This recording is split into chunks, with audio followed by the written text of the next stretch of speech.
आज बनवूया इन्स्टंट रवा आप्पे आणि चटणी। नमस्कार, मी पूनम। तुम्हा सगळ्यांचं पूनम रेसिपी मध्ये स्वागत आहे। आज आपण इन्स्टंट रवा आप्पे बनवणार आहोत। त्यासाठी आपण 2 वाट्या बारीक रवा घेतलेला आहे। कांदा, आलं आणि हिरवी मिरची बारीक मिक्सरला करून घेतलेली आहे। दही, गाजर किसून घेतलेला आहे। तीळ, जिरं, शिमला मिरची, राई, खोबरं, हिरवी मिरची आणि कढीपत्ता, सोडा, मीठ, कोथिंबीर आणि हरभऱ्याची डाळ भाजलेली आहे ती घेतलेली आहे। रवा आप्पे बनवण्यासाठी आपण बारीकच रवा घेतलेला आहे। त्यामध्ये आपण दही 1 वाटी टाकून घेऊ। हे आपण फ्रेश दही घेतलेला आहे।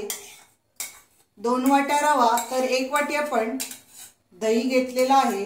सर्व मिक्स करून घेऊया।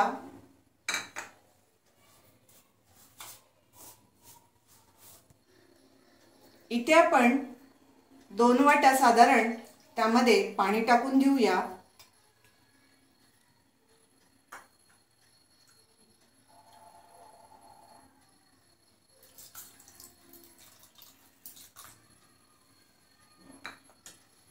आणि सर्व मिक्स करून घेऊ।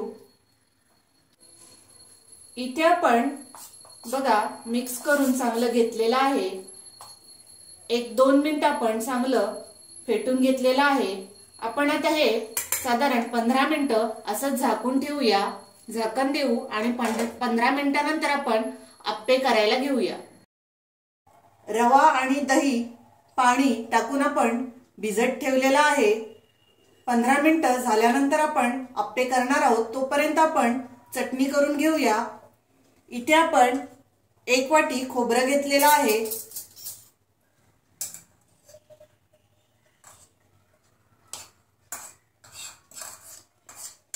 त्यामध्येच आपण हरभऱ्याची भाजलेली डाळ पाव वाटी, हिरवी मिरची आपण 4 घेतलेल्या आहेत त्याही आपण टाकून देऊ। त्यामध्येच आपण कोथिंबीर टाकून घेऊया आणि चवीनुसार आपण मीठ टाकून देऊ।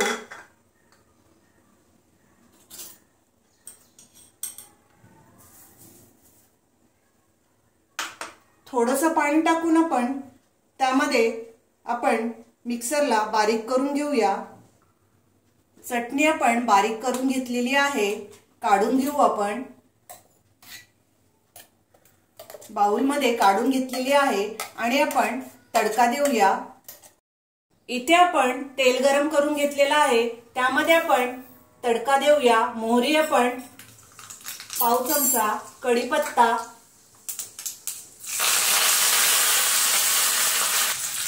हा तडका आपण चटणीवर टाकून घेऊ।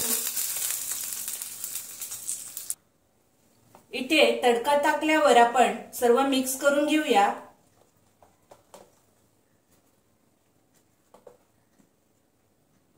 वरून आपण लिंबाची फोड घेतलेली आहे, लिंबू पिळून घेऊ।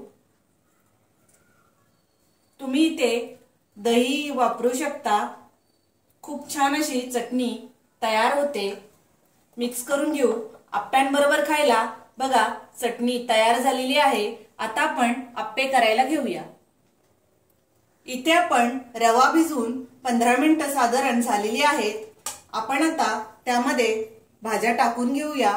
इथे आपण गाजर घेतलेला आहे। 1 गाजर आपण किसून घेतलेला आहे। तुमच्या आवडीनुसार तुम्ही भाज्या टाकू शकता। त्यामध्येच आपण शिमला मिरची 1 घेतलेली आहे, ती आपण बारीक चॉप करून घेतले। 1 कांदा आपण बारीक कापून घेतलेला आहे, तोही त्यामध्ये टाकून घेऊ। त्यामध्येच आपण मिरची आणि आलं बारीक करून घेतलेला आहे, तेही आपण टाकून घेऊ। 1 चमचा, तुम्हाला किती तिखट हवंय तसं तुम्ही त्यामध्ये टाका। तीळ घेतलेले आहेत. इथे आपण पांढरे तीळ त्यामध्ये टाकून घेऊ आणि इथे जिरं घेतलेलं आहे. जिरं आपण थोडंसं टाकून घेऊया. साधारण अर्धा चमचा मी इथे जिरं टाकलेलं आहे. बेकिंग सोडा पण घेतलेला आहे. आपण इन्स्टंट बनवतोय त्यासाठी आपण बेकिंग सोडा त्यामध्ये टाकून घेऊया. इथे आपण 1 चिमटी बेकिंग सोडा टाकलेला आहे. जास्त टाकायचा नाही. आणि चवीनुसार आपण इथे मीठ टाकूया. चवीनुसार मीठ टाकलेलं आहे. हे सर्व आपण मिक्स करून घेऊ. सर्व मिक्स करून घेतलेला आहे. आपण त्यामध्ये कोथिंबीर बारीक चिरून घेतलेली आहे तीही त्यामध्ये ऍड करूया. आणि तुम्हाला त्यामध्ये पाणी ऍड करायचं असेल तर थोडंसं पाणी ऍड करू शकता. किती घट्ट आहे त्यानुसार आपण पाणी त्यामध्ये ऍड करूया. इथे आपण थोडंसं पाणी ऍड केलेलं आहे.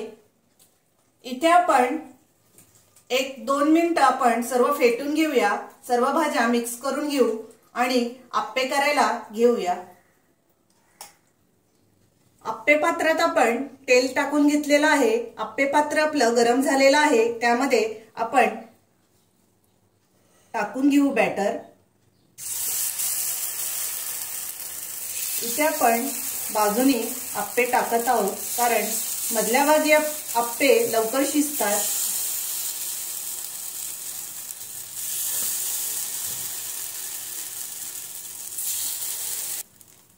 इथे आपण सर्व आप्पे टाकून घेतलेले आहेत.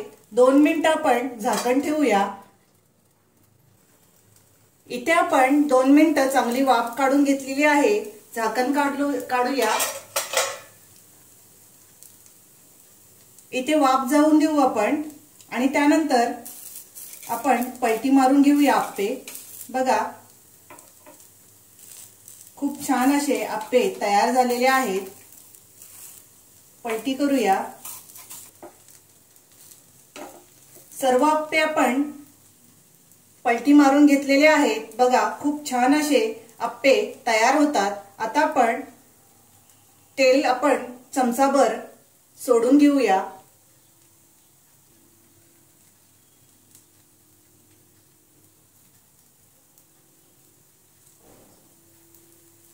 तेल आपण सोडून घेतलेलं आहे. आता दुसरी बाजूही आपण शेकून घेऊ. इथे आपण दुसऱ्या बाजूने आप्पे शेकून घेतलेले आहेत. खूप छान असे आप्पे तयार झालेले आहेत. गॅस बंद करूया आणि हे प्लेटमध्ये काढून घेऊ. इथे आपण रवा आप्पे काढून घेतलेले आहेत. बघू शकता गरमागरम रवा आप्पे. त्यासोबत आपण दही घेतलेला आहे आणि खोबऱ्याची जी चटणी बनवलेली आहे तीही प्लेटमध्ये काढून घेतलेली आहे. नाश्त्याला तुम्ही रवा आप्पे नक्की बनवा. माझा व्हिडिओ आवडला असेल तर लाईक करा, शेअर करा आणि माझ्या चॅनलला सबस्क्राईब करा. थँक्यू.